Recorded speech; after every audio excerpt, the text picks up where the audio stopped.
මොකක්ද මේ quantum biology කියන්නේ?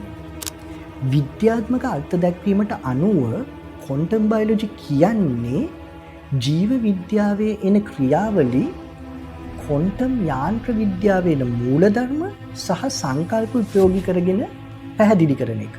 මෙන්න මෙතනදී අපි ජීව විද්‍යාවේදී ඕන වේවි කියලා කවදාවත් හිතපු නැති ප්‍රශ්න කීපයක් අහනවා.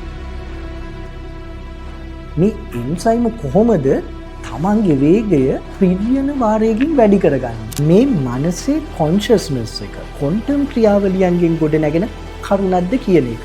කොහොමද මේ සෛල ඇතුලේ තියෙන කුඩා අණු එයාලා උපයෝගී වන රසායනික ක්‍රියාවලිය හරියටම හොයාගන්නේ?